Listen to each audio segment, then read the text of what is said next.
Malaysian police say stolen passport holder was Iranian. Palestinian judge killed by IDF near Israel-Jordan border. PM warns West not to be fooled by Iran's diplomatic outreach. And Fiddler set for 2015 revival on Broadway.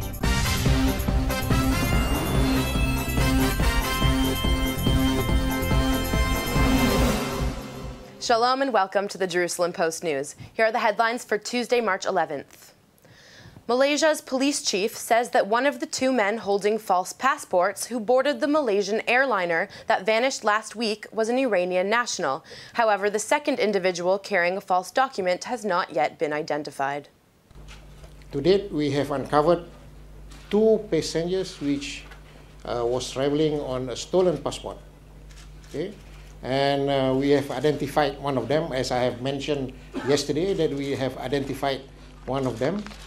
And this one that we have identified is an Iranian by the name of Pouria, P-O-U-R-I-A, Noor, N-O-U-R, Muhammad, M-O-H-A-M-M-A-D, Mehrad. He is 19 years old and he is an Iranian. We believe that he is an Iranian. The tickets of the two men traveling with fake passports on Malaysia Airlines flight MH370, the second of which remains unknown, were reportedly purchased by an Iranian businessman in Tehran through a Thai travel agency. The mysterious missing airplane is currently undergoing a third day of investigation, while little progress has been made. Interpol confirmed on Sunday that at least two passengers used stolen passports and said it was checking whether others on board had used false identity documents.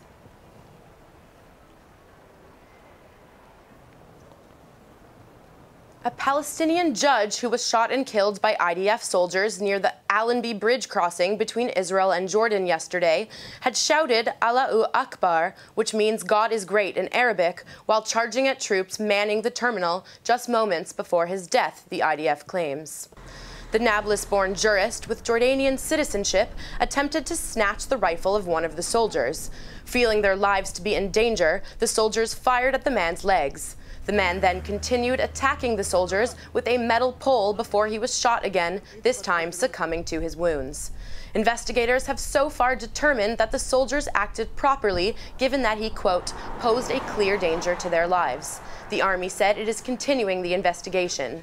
The shooting unleashed an outpouring of anger in Jordan, with protesters congregating outside of the Israeli embassy in Amman, demanding the abrogation to the 1994 peace treaty signed between the two nations. Prime Minister Benjamin Netanyahu blasted world hypocrisy yesterday, saying there is a flood of condemnation of Israel, but only a drizzle of condemnation when Iran tries to smuggle long-range missiles into the Gaza Strip. Above all, they deceive themselves into believing that Iran has given up its goal of developing nuclear weapons. This determination to ignore the truth that was exposed once again with the capture of the ship is, first of all, hypocritical. I said a moment ago that at most I heard a few faint condemnations of Iran from the international community after we intercepted this murderous shipment. The Prime Minister was speaking at the port in Eilat near rows of Syrian missiles and Iranian mortar shells intercepted by the IDF, which he believes were meant to be fired at Israeli citizens. He also said there were those in the world who did not want Israel to show the weapons confiscated because they were not interested in knowing what was truly happening in Iran, but in promoting, quote, the illusion that Iran has changed direction. For all of you musical theater lovers, Fiddler on the Roof is set to return to Broadway. The story of Tevye, a poor Orthodox Jew in 1905, his nagging wife Golda, and his 5 beautiful daughters in search for love will be returning in 2015 after a 9-year hiatus on the Great White Way. If that isn't enough of a reason to get up and do a bottle dance, the 5th revival of the classic musical will be directed by Tony Award winner Bartlett Sher and produced by Jeffrey Richards and Jerry Frankel. There are no final talks on casting as of yet. However, the director is reportedly in discussions with Tony Award nominated Danny Bernstein to play the iconic role of Tevye, originally made famous by Zero Mostel of the original Broadway cast. It was Israeli actor Chaim Topol, however, who starred in the 1971 feature film and the original West End production. After nearly 4 years in office, British Prime Minister David Cameron is to make his first visit to Israel as Prime Minister, arriving tomorrow. He is scheduled to spend some 22 hours in Israel and another 7 hours in the Palestinian Authority.